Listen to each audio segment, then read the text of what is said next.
Hello, and welcome to the Mobile Satellite Users Association Game Changers webcast, where we speak with satellite and mobile connectivity thought leaders about industry trends and share what you need to know about the future of mobile satellite communications. I'm your host, Roger Lanto, and I'm excited to introduce Gary Shapiro, President and CEO of the Consumer Technology Association, host of the annual Consumer Electronics Show coming up in just a few weeks in January in Las Vegas. The show itself is more than 56 years old, having its debut in New York in 1967. Gary has been heading up the CTA for 40 years and has led the organization through tumultuous times characterized by battles over emerging technologies and standards, the movement of the event from New York to Chicago to Las Vegas, a flirtation with consumer attendance, an event cancellation, and then a hybrid show in the face of COVID-19, a brief stop in China, and a massive and steady expansion of the event, which has recently absorbed elements of the automotive industry, which is near and dear to my heart. Gary himself is an author, lobbyist, and I'll say a recovering attorney. His books include New York Times best-selling books include Ninja Future, Secrets to Success in the New World of Innovation, Ninja Innovation, the 10 Killer Strategies of the World's Most Successful Businesses, and The Comeback, How Innovation Will Restore the American Dream. His latest book is Pivot or Die. I have read it. I think you'll enjoy it. Shapiro helped found and chair the HDTV model station, served on the board of the Advanced Television Test Center, and is a charter inductee to the Academy of Digital Television Pioneers, receiving its highest award as the industry leader most influential in advancing HDTV. Shapiro is chairman of the Home Recording Rights Coalition. His origin story at CES goes back to battles over VCRs, and there was a time when companies were trying to prevent them from coming into the market, and Gary could tell you all about it. In 2021, Shapiro received the Legion of Honor at the rank of Chevalier from French President Emmanuel Macron, recognizing his service in spearheading the transition to a technology-forward society and organizing CES. Shapiro has frequently testified and been quoted in the media regarding his opposition to overregulation. He was named a tech titan by Washingtonian magazine in 2018. In 2015, 16, and 17, The Hill named Shapiro one of the most influential lobbyists in Washington, D.C. In 2015, Shapiro was named one of DC Inno's 50 on fire of DC government and advocacy. Shapiro was inducted into the Academy of Digital Television Pioneers, and in 2003 received its highest award as the industry leader most influential in advancing HDTV. In 2004, the Anti-Defamation League honored Shapiro with its American Heritage Award at its annual dinner in recognition of his long commitment to the humanitarian goals of civil rights and justice. Shapiro is also an outspoken advocate of diversity, which you can read about in his book as well. Shapiro sits on the State Department's Advisory Committee on International Communications and Information Policy, the No Labels Executive Council, the USO of Metropolitan Washington Baltimore's Board of Directors, and the American Enterprise Institute Global Internet Strategy Advisory Board. He has served on the Board of Directors of the Northern Virginia Technology Council, the Economic Club of Washington, the Commonwealth of Virginia's Commission on Information Technology. Okay, so you're a busy guy, and that's not even everything, because there's more stuff in the book, projects and efforts and standards and achievements. But I felt it was worthwhile to touch on those matters, and I apologize for maybe getting carried away. Oh, but welcome, Gary. You've clearly done a tremendous amount of research. Wow. I can't believe I've forgotten about some of those things, actually. I doubt that. But I've asked you to talk about satellite technology at the Consumer Electronics Show, and more broadly, historically. And you know, you have the stage more or less if you want to talk more broadly about the event itself. It's coming up. It's a big deal. I dare say it's bigger than a University of Michigan game easily. But what can you tell us about the show that's coming up? That's the big headline, obviously. It's funny that you mentioned the Michigan game. I had that discussion with someone just last night. We actually are bigger than a Michigan game, and the difference is between us and God bless Michigan, where my father went and my wife went. They don't independently audit the results, and apparently they count you if you're a season ticket holder, whether or not you show up. But that's a whole other separate discussion. If you ever want to do a podcast on event numbers and how they're compared, and people just accept them for what they are, we distinguish. Well, speaking of which, CES, is it the biggest show in the U.S. or where by almost every definition, we're the biggest. So you can measure many different ways. You can measure by attendance of trade. Obviously, if it's a consumer show where consumers are let in, it's a different metric. or you can measure by the footprint of the event, of the sold exhibit space. Some people fudge it and they just use all the aisles and public areas they rent, and that's how they count their footprint. Some people count you every time you go from one facility to another facility, or every day you come, you're a new person. That's especially common in Europe and Asia. Even with the footprint, if you get that right, some people count if you have 2 floors to your exhibit, then 3 floors, which is somewhat common. But now, Gary, success. I could spend so much time talking about this. I know. Don't worry. I'm not shy about it. I'm happy to talk about anything you want, Roger. But in your book, you do refer to Sheldon Adelson and his event. And what I wanted to say was success is not guaranteed. And Comdex is a perfect example of that. It went from, an extraordinary event in multiple cities every year. I went to several of the events in different, Atlanta, I remember, and Vegas. And I forget, there were other cities as well. And then it's gone. So how do you do it, Gary? Because it could all blow up, and it hasn't. It's just gotten bigger and bigger. I spent a lot of time thinking about that very question. Actually, I met Sheldon for the first time when the guy who started CES, the guy who hired me, Jack Wayman, had this idea that there's no exhibit space in Las Vegas. We were using everything. He says, why don't we build our own building? He had an idea, and we approached a few people, and the only one that bit was Sheldon Adelson in early 1980s. And I ended up getting a contract signed with Sheldon and going out to Vegas a lot. And we got a 120,000 square foot building in time for Comdex, actually November, and obviously in time for us in January.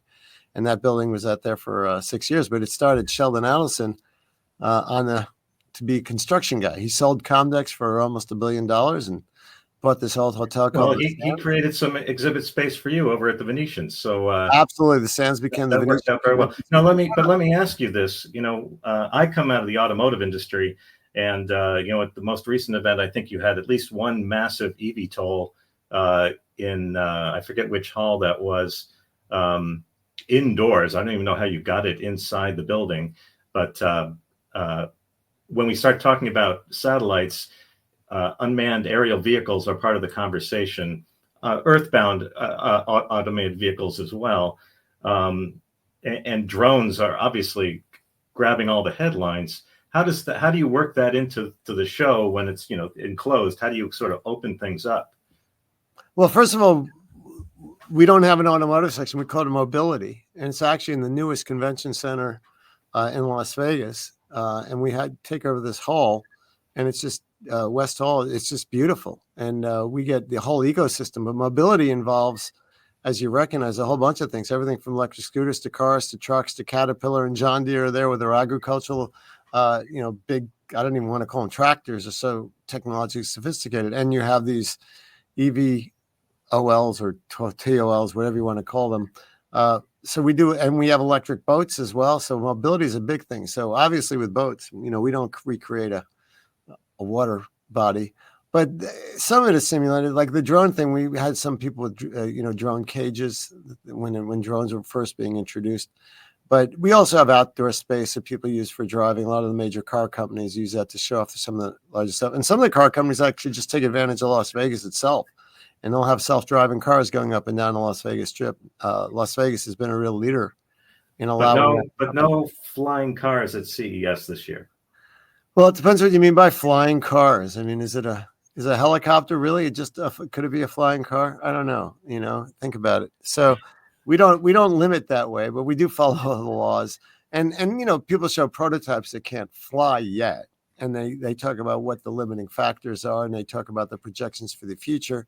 The CES gets 140,000 people from around the world, not open to consumers, but open to anyone with a legitimate business interest. And over 40% now are from outside the United States. That's over 50,000 people. It's the biggest event in the U.S. of any type in terms of gathering people from outside the United States. And they're all there and focused on innovation and new things. And they're either investors or media like yourself, or they're buyers. They're big companies looking for partners or small companies to acquire. So it's the innovation infrastructure for mobility gathers there, and part of that, of course, is satellites. So let's talk about that a little bit, because I'm hoping you know a little bit more of the history than I do. As I indicated to you, I can remember back to the days of XM and Sirius throwing thunderbolts across the show floor at each other from their massive booths. but EchoStar and DirecTV were in the game, even before that. How has satellite influenced the industry from your perspective? Well, it goes real way back. I remember there was a satellite show that was when satellite dishes were being introduced. I was actually a beta tester for DirecTV, and I thought it was the coolest thing in the world, except when it stormed. But DirecTV and EchoStar, now called Dish, were fighting it out big time. And there was a couple of others, and there was the C-band, and there was the big satellites that were there, and everyone wondered who would win. But the big satellites were there first. And then they got smaller and smaller, and it just grew. And obviously, it's there's like one satellite company left, and XM Sirius in terms of consumer stuff, and XM and Sirius ended up combining as well. There was so they would fight it out there. A battle is interesting of formats because it forces consumers to make decisions. It controversy sells, as you know. And people would figure it out. But that's what the history of consumer electronics are, format wars. I mean, in a sense, we're seeing it now being played out with ChatGPT and other,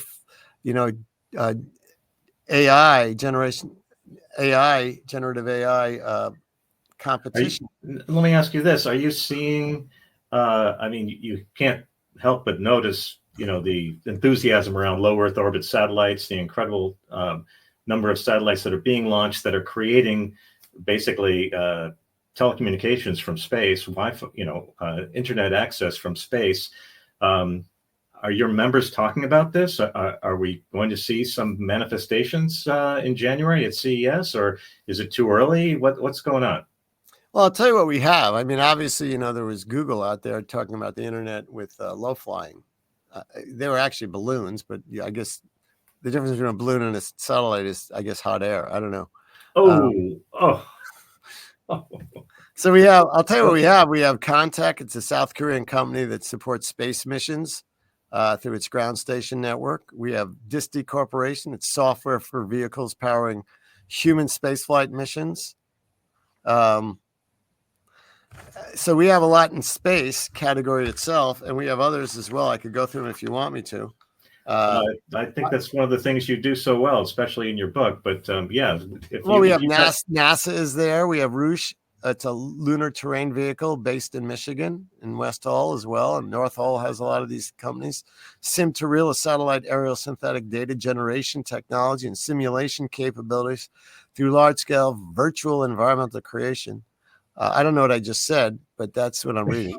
And Tarlin.ao integrates satellite imagery, weather data, sensors, and price indices to provide agronomy insights, carbon validations, and insurance certificates.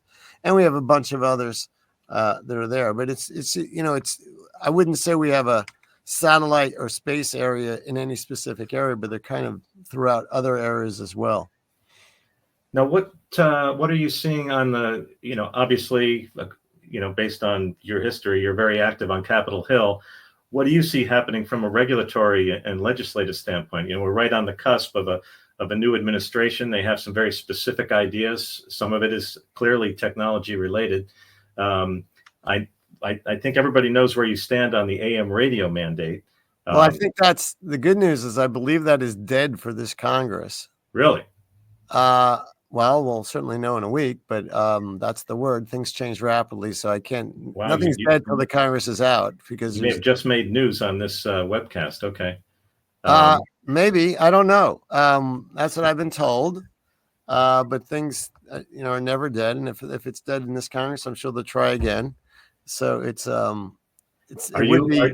celebrating our 100th anniversary this year. We started out as a radio manufacturers association. There certainly would be a major irony if the major act of Congress in this whole area of technology would be to require 100-year-old technology that barely anyone listens to anymore.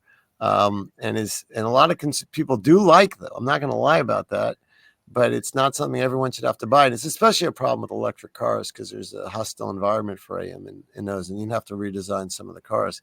But, there'll be a market for AM radio for a while. It's just the question is whether everyone should have to buy it and how it fits in with the billions and billions of dollars Congress, or I should say we as taxpayers, threw at electric cars.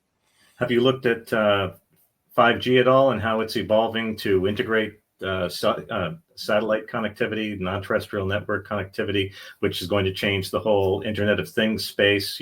All of a sudden, your cellular connectivity is ubiquitous. You have connectivity everywhere. You don't have to worry about, white zones or, loss of connectivity. Is that coursing across your thought processes lately? Yeah, I mean, certainly anyone who lives in rural America is very focused on the concept of a lot of dark areas for cellular. And so satellite is definitely an answer. 5G, like a lot of things we talk about in technology, was, this is the next big thing.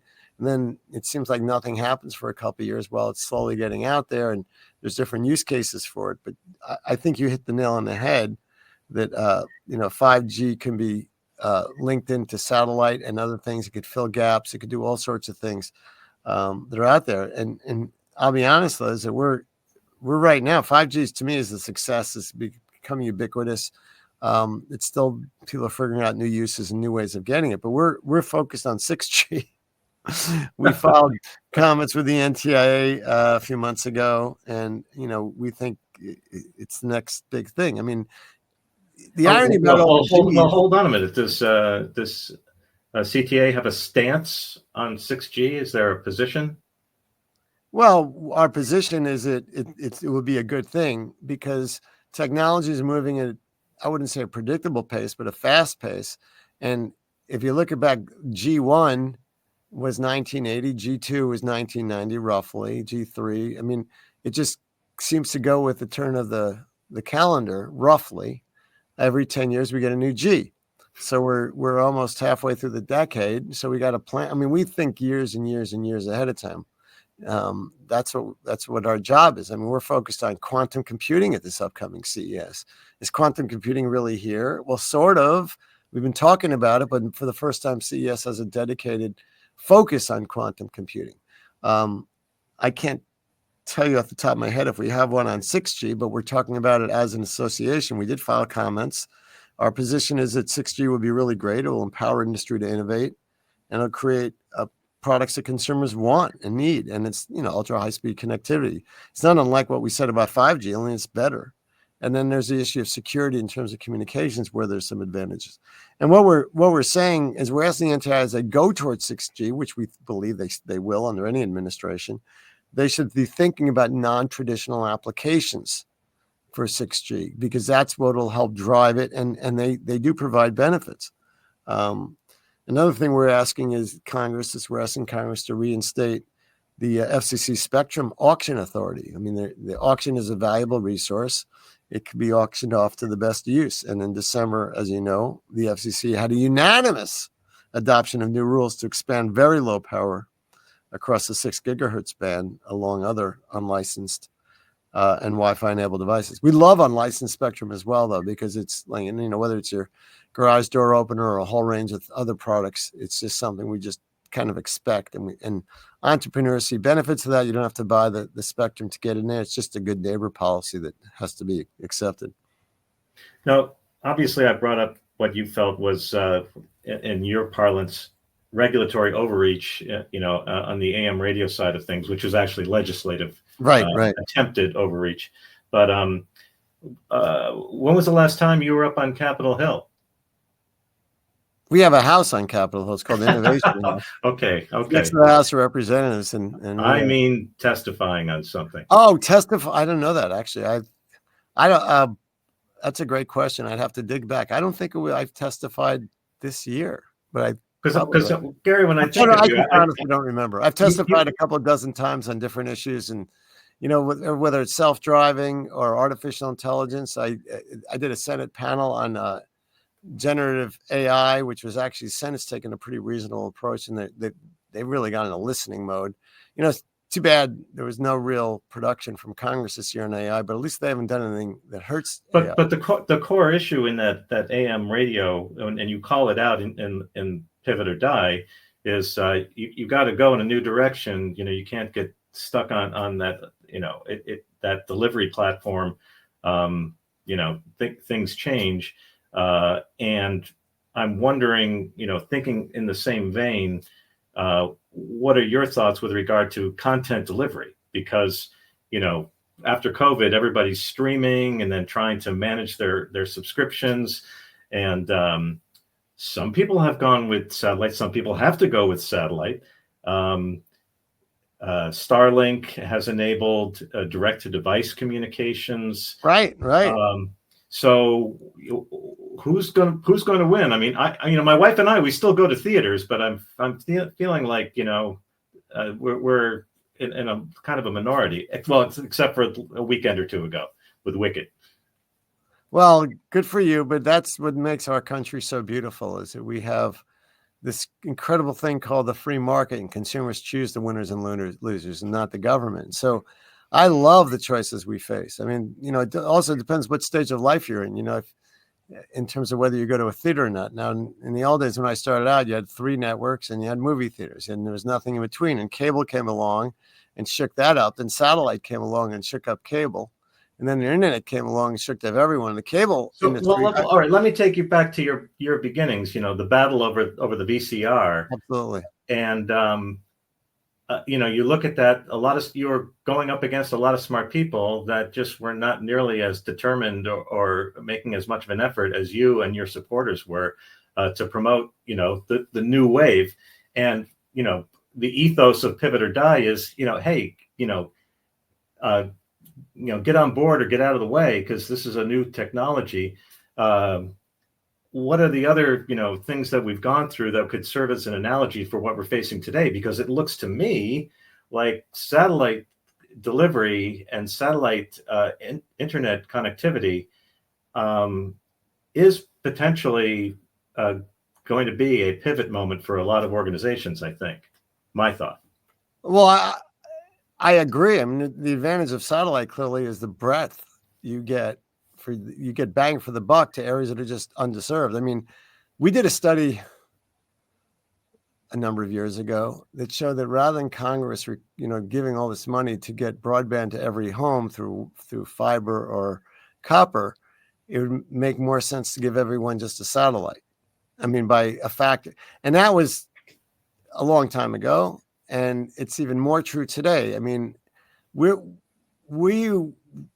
as an organization, to say what we do, is we do not believe, we actually are very concerned about one thing in the United States more than anything else, and that is the growing debt of the country, because it's sucking up all the discretionary spending, and soon it'll suck up even beyond. Well, that would be the beauty of satellite, because people will be willing to pay for it. Well, what I was trying to this president under the prior, under Obama, and it was because it was, in my view, it's nice. Everyone should have access to broadband, but rather than do it through wires to the home, which are so difficult because of the, rural America. I mean, you could have one home 5 miles in, I mean, and it's just impossible. So the last mile is an issue. Obviously, God bless Wi-Fi and super Wi-Fi, max Wi-Fi, because it helps you get there without digging. Digging is expensive. I remember 20 years ago, I had fiber for the first time. But I was in a new townhouse development, and that was the benefit because they were building it then. But still, most areas of the country don't have anything close to fiber, and they're relying on cable still, or some other inadequate systems. Well, I'll tell you satellite's brilliant for saving money, and that's what we have to make choices as a country which save money. I'll tell you another of the virtues of satellite over fiber. So when FiOS came to town, they just tore up the neighborhood and put boxes on people's lawns, and tough darts if you got the big box, and the neighbors didn't. That's funny. I mean, yeah. So yeah. But in the context of pivot or die, is there an opportunity, a CTA Gary Shapiro style opportunity to bring together a coordinated effort in the industry to capitalize on this LEO phenomenon, low Earth orbit satellites, and create new services and new opportunities, again, built around ubiquitous connectivity? There may be. Honestly, I don't know. I mean, my first book 18 years ago, whatever it was, it would bother me enormously that every road seems to be torn up or like a plumbing line, or water or electric, or occasionally fiber. And it's like my contribution was to suggest that if there's any federal money involved and you're tearing up a road, you should be using that to lay down fiber and other utilities and do it in a coordinated way. I mean, like, how obvious is that? And actually, there's been some movement towards that and laws on that. But in terms of going forward, low Earth in a coordinated way, the way we did HDTV, I think, was the model, in that we had a national goal that we all agreed on, which was the best broadcast system for the unique terrain, the varied terrain of the United States, rural areas. And actually, we worked towards that. There was 24 or so different systems to compete in, and we got it down to 5, and we created a center to test them, last 5, and they ended up in a Grand Alliance taking the best of each. And I still think that was phenomenal, because it was government wasn't mandating, they were facilitating industry discussion with other affected parties and agreeing on a goal. So if the goal is, and it should be, how do we get consumers to choice in different media, and at least everyone should have access to at least one broadband, if not 2? Because one thing we always define where we're going. We said we're not going to ask for money for our industry. That saves us time and money.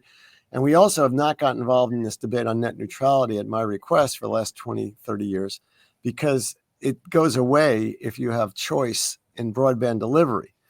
Recognizing that some rural people have nothing. I mean, COVID proved that. It was a big hole in our system for education and otherwise. If LEO could provide the opportunity there, and that requires government action, we'd definitely be interested in learning more and talking about it, because we're out there fighting for additional broadband choice. And we're also out there for not spending, government money. We're not going to advocate for government spending on our industry. But that doesn't mean we oppose it either. But we are for good solutions that make sense to the problems we face. We did get the United Nations to agree that, in addition to what we were working with them on technology solving problems of access to food, and so you should have the right to be secure and not hungry, and healthcare and clean air and clean water. Last year, 14 months ago, at our request, they added access to technology as a fundamental human security or right. So we're there for the good of the world. That's what inspires me to come to work every day, and a lot of our employees. We want to make the world better. So let me ask you one last question here. This last question, we just started. Well, okay, maybe it won't be the last, but it depends on what you say in response. You said, so the area that I'm interested, that I come out of, is the automotive industry. And you said, well, we call it mobility. Point taken. And Vegas is a hotbed of mobility. You've got the what does Musk call his boring company connection between the halls? The boring tunnel. Okay. Sadly, that's what it's. I mean, I know it's like we're having an event. The CEO of Delta Airlines, one of our mobility companies, is speaking at that big round thing called, we would call it the Sphere. It's Sphere. Yes. We're not allowed to use the. So it's Sphere. Good to know. And just like, well, we can say the boring tunnel, but it is the boring tunnel because you bore, but it's not. It's actually one of the most exciting tunnels I've ever been in. But now automotive has become, obviously a major aspect of the show.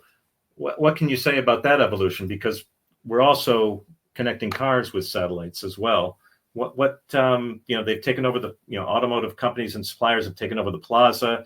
Do you still have that demo area out by the West Hall where you can get in a vehicle? Yeah, we do. And so basically, we started with the car PC over 20 years ago with Ford, and we've done a lot since then. But the self-driving does require safety, and it requires a lot of different things. And there's a lot of debate about, LiDAR. There's a Chinese company that's very good and cheap, and there's an American company which is expensive. And there's a lot of talk about that. There's a lot of talk about multiple redundant systems. Your cell phone, and obviously, GPS started it all in terms of getting us around, which is by definition a satellite system that we helped. I remember working with Radio Shack to get the FCC to allow consumers to use. And I am an idiot when it comes to getting around. It's okay. It's a generational thing, Gary. It is. But it doesn't stop me. That's like one of the worst things I think I've said lately. So the bottom line is that the Trump administration has a new Secretary of Transportation designee who, as a member of Congress, was excited about self-driving. Obama was excited about self-driving. The administration, the first Trump administration was. The Biden administration, all they wanted to do was electric and throw money at it, and they stopped self-driving. So we kind of held back as a country. We don't have any national law which says, for example, you don't have to have Which I think you and I may be on common ground on this. I think that's a good thing, actually. Oh, I thought we were on common ground on everything, Roger. So anyway, the bottom line is self-driving. When we talk about our budget, even, and we talk about how you save money, our healthcare system is the biggest challenge. Medicare and Medicaid we're facing in terms of sucking up money that we don't have. It would be nice to save some lives, even if we saved half the 40 million people that die every year and the nearly 1 million people that are hospitalized from vehicle accidents. That would go a long way. And it would empower, obviously, the disabled. There's clearly room for improvement. Okay, you've inspired me to ask another question, because you just sort of glossed over China in your answer, and China figures prominently in all of our lives today, whether we like it or not. And you do have a chapter or 2 or 3 in your book about your adventures in China, and clearly at the CES show, there's a large Chinese contingent every year, and actually, controversially, CES was accused of being a super spreader event, of which you talk about in the book. I was at that show, and I did, get it in terms of the timing, but I think you debunk that thought. But more importantly, can you comment about your experiences in China, the good, the bad, and the promising, and where do we go from here with China? Well, China is a superpower, and they have a lot of people, and they had a good strategy, and they've gone after key technology areas. They didn't make a secret about it. They said, this is what we're going to go after, and they followed it, and they're executing on it. They produce 1 million engineers a year, and they have a culture which accepts copying without payment. And they operate as a group rather than the individual, and we're the opposite. The other thing China has is that they're not big on privacy. The U.S. I was just going to say the U.S. and you need data for artificial intelligence, generative AI. But do we block or embrace or something in between? Well, what do we do? I mean, to define the problem is they have a success formula which generally works. The U.S. our strength is innovation and creation, but we do respect human rights. We don't have 1 million engineers. In fact, I read somewhere that most of the engineers working on generative AI in the country are actually from China, and they're here maybe helping us, or who knows. Wouldn't surprise me, yeah. So the question is, what do we do? And I respect the fact that, our number one role of a government is national security, and they're focusing on it, and they're doing some things which make a lot of sense in a bipartisan way. But we have to be realistic. Is that a lot of the, this whole thing where we're going to move all these manufacturing jobs here and to do all this stuff. First of all, we have a ton of manufacturing jobs already, and they're suffering because they can't get employees. So, we're going to kick out all these illegal people that are here illegally, 15 million or 10 million, and we're going to have fewer people to work. And somehow we're going to have block all this stuff coming from China. Now, we were told 30 years ago or so, speaking of blocking technology, is anything in the world of consumer electronics being blocked? I mean, cars, obviously, yes. Semiconductors, we're trying to limit what we sell to China. Well, all my career, the dual-use technologies have been an issue. I mean, it was the crazy situation. I'll date myself. You could go buy stuff at Radio Shack, but you couldn't sell it abroad. Or you could buy it at a Radio Shack in Canada or elsewhere, but the U.S. wasn't allowed to export it. So the issue, there's a lot of issues there, and they're very, very complex. But I think that the challenge of leadership is to understand the value of trade is, first of all, is mutual dependency, and you're less likely to go to war if you need that. I mean, President Trump, I respect and admire his desire to put the U.S. first, but if you put up a wall around the U.S. or you charge 60% tariffs or whatever wherever he'll end up on tariffs from China, you're going to devastate, you're going to enhance inflation, devastate pricing. And the thing is that we'll probably sell in revenue as much as we usually do, but in terms of consumers, fewer consumers will have access, just the wealthier consumers. So there's a lot going on there. It's just not what's in our national interest. Excuse me. the interest is also what's the best strategy for Americans as citizens of the world, and also to make sure poor people can So step up. long story short, maybe China has a home at the Consumer Electronics Show and always has, and likely always will. But trying to bring the event to China, they had replicated the event on their own and stole the name, and then you worked out a sort of an accommodation and ran your own show. But then after, was it COVID that sort of finished During things off? COVID, we announced. So we had an office in China. It's a complex story, but to summarize, we put the show on halt for a number of reasons. One is COVID clearly was prevalent then, and we also, it's tough to do business in China as an American company, frankly. They also have a law that says that if you are an executive of a non-governmental organization, which is what we are, you're liable for everything your organization says. And I'm pretty vocal about my views on China. I started delivering them about privacy and why they've done good things, but I'm subject to arrest if I go to China. Let me put it that way. It keeps me awake at night if I were to go there. On the other hand, the Chinese presence at CS is a little subdued for a whole range of reasons. I mean, the Chinese economy is suffering. The relationship with the U.S.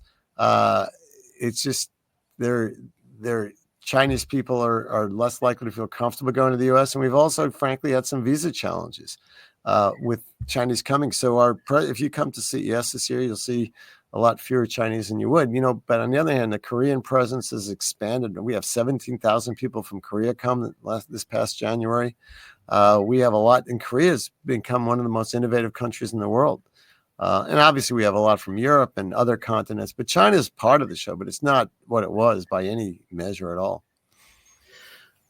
I will say Starlink does have a presence, but it's a suite at the Venetian, I believe. Yeah, I mean, looking at the Florida sky a couple of months ago, I couldn't figure out what was going on, and it turned out it was a Starlink set of satellites. It freaks people out, and I'm sure they get a lot of UFO sightings for that. And it's something. If you've never seen it, it's something to see. The satellites. Well, you can see them at night almost anywhere now. Yeah. My biggest memory is of, and again, I'm sort of dating myself, but you're actually a little older than I am. Thank you for sharing that. Everyone else is over 30 years. You cut right to the punch and say, we were both born in the 50s. We were both born in the 50s. There you go. Is the XM and Sirius booths and who would have thought that people would pay a subscription for radio, right? But now they're sort of evolving towards cellular. How has sort of connectivity in general sort of affected your thinking about consumer electronic products? Because what has changed for you and I over the years is this Internet of Things conversation where everything is connected, right? I don't know if that you talk about it that much in the book. Well, it's my fourth book. I've covered some of these subjects in prior books. I don't want to be redundant, but not to pitch all my books all at once to your listenership. But everything connected all the time, everywhere. Well, I mean, there's a benefit to connectivity, but there's also a benefit to me not being connected. I mean, obviously, there's cybersecurity issues. We have a cybersecurity mark. We work with the Biden administration, which I assume the Trump administration will continue. Oh, yeah. I meant there were so many of those kinds of initiatives. Yeah, we do a lot. As you know, that was fairly recent. There was maybe we can conclude on that cybersecurity initiative and the credential that was established, or the sort of housekeeping seal. So to make it clear, we are not anti-regulation. We want rules because we want people to create and innovate and invent things and know that they're legal without just being sued in the courts or have new regulations come. But we shouldn't have to ask permission to innovate. So we're just tools. If you think about the wheel or the engine of the car, the airplane, the computer, the axe, these are just tools. And how you use them and how you regulate them are these things that are illegal. And obviously, some people are doing illegal things, or they're breaking in, they're using computers. But that means you have to take countermeasures, and that's part of the job of It's just not government. It's just not industry. And it's just not consumers. But But, all but three have a role. And we have a cybersecurity mark, which lays out basic standards. so when did that come about, and where would I see it and find it? Well, you'll learn more about it if you come to CES for sure. You'll see, it'll start being on products most likely in 2025. But it says that basic level cybersecurity, so a consumer could buy a product and know that there's basic level. It's not going to stop all the bad guys, but it stops a lot of the basic stuff. But it also requires, you don't have a default. But how did For example, you don't have a default of who zero who zeros. came together to make that happen? Well, we work with everyone in industry and experts in cybersecurity, the National Institute of Standards and Technology, a bunch of engineers and cybersecurity experts, and this is where they agreed on a baseline. It was consensus building. The American National Standards Institute, we're a certified organization. We create a ton of standards. We created 30 healthcare standards. We do a lot of different stuff. Which products would this apply to? Because obviously, like I said, I come from the automotive industry. There's healthcare. Some of those conversations are pretty terrifying when people start talking about, pacemakers and things not being cyber secure. That's a little bit worrisome. But what kind of product categories are we talking about would be eligible for this certification? Well, any product that meets the standards. I mean, if you're willing to, it's a voluntary program. You put a self-certification on there. There's ways of challenging it. If you're certifying and it's not accurate, you're subject to some legal risk there. If you meet the standards, and companies are generally comfortable with them. But this isn't rocket science. There's basic things in there, like you can't have a default of 000 for your password or ABCD. Is this in the category of a UL or ELS kind of certification? UL is different. They might become a certifying laboratory if you need a UL standard. UL is focused on safety for the most part. This is a type of safety, but UL is generally physical safety. But there's certifying laboratories all around the world that are independent certifying laboratories. But in this case, it would be self-certification. So, it's a little bit similar to the Energy Star program, if you think of that. Like about half the products with the Energy Star logo on it, which is a government logo, are ones that are self-certified. They just meet the standard. And it shows how you use energy. Or if you want to get a little more complex, you look at the car standards, the Moroni standards. I think that's what it's called. The fuel economy standards. When you buy a new car, you could see it on there. And there's does CTA sign onto or endorse any privacy certification of any kind?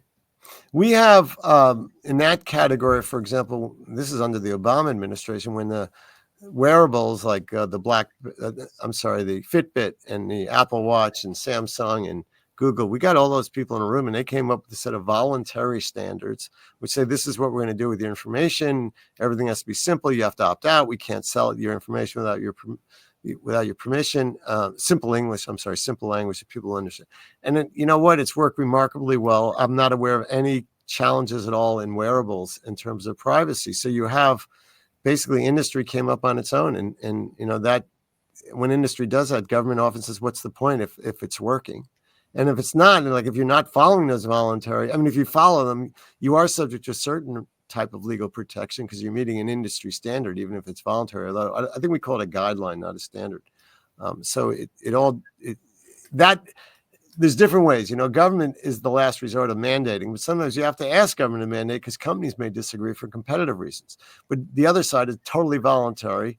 A second is, government creates a program and you can opt in, like the Cyber Mark or the Energy Efficiency Energy Star standard. So there's a whole different range of tools in our toolbox that we use to get to something that's good for consumers. Because sometimes you have to standardize. You plug your lamp into an outlet, your prong thing, and if it doesn't fit, it doesn't fit. Or as you're familiar with radio, television. Oh, we take all that stuff for granted, Gary. Come on. We take it for granted, but someone has to make it work. It's still kind of a miracle that you're driving along at 70 miles an hour and you're talking on your hands-free phone. Okay, all right. Let me warm up a softball to close things out then. So you talk in the book about reaching out to Ivanka Trump to speak at CES, and some people criticized you for doing that, and she did a fantastic job. And you talk about your relationship with Ed Bastian and recruiting him to keynote. Thinking in terms of the keynotes this year, Was there anybody that was you really had to go after and pull in, or somebody that we should really make sure we do not miss at the outset of the show this year? Well, clearly the hottest company the last few years has been NVIDIA. And Jensen, this is the third time he's returning to the stage. If you'd gotten to the last two and were inspired to buy a stock, you'd be pretty freaking rich right now. Yes. You know, it's just and I kick myself on that one too. But it's an incredible story that he has, and what they've done is they've hit the ground running in so many different areas, whether it's generative AI or mobility in cars or video gaming. Amazon's coming. Amazon's coming for them. And Amazon, they're not keynoting, but the chairman of our board in a few weeks will be from Amazon. So that's pretty exciting. But we have so many great keynoters. I don't want to, Delta being in the sphere speaking. That's the first time a trade show has ever used this. No, you said that again. I know, I can't help myself. But out of fairness to me, in their email addresses, they all have the sphere. So people who work there. So I'm just like, and it's a noun. And I challenge anyone to just say sphere. So there you go. We have other great keynoters, like Panasonic is celebrating they were the first CES as an exhibitor. They're celebrating their 100th anniversary. They started as a bicycle company. It's exciting to see them there as well. A great pivot story. It's in your book. Yeah, we have many. There's at least 150 or so pivot stories in that book. So it's a great book. It's done really, really well. It's reviewed by the Wall Street Journal. It's been talked about on your program. So now we've hit the major bases. All right, stay with me as I close out here. So I want to thank the Mobile Satellite Users Association, and I also want to thank Gary today for hosting these sessions. You can learn more about the MSUA at msua.org. You can learn how to get our weekly newsletter that gives you updates on everything that's happening in the industry and shares information about upcoming events. And you can also find out how to become a member, as well as how to make a nomination for our annual Mobile Satellite Innovation Awards. We look forward to seeing you next time on MSUA's Game Changers webcast. Gary, thanks for taking the time. Roger, it's been a pleasure. Thank you. Good luck. Okay. Have a good one. Take care. See you in January. Bye now.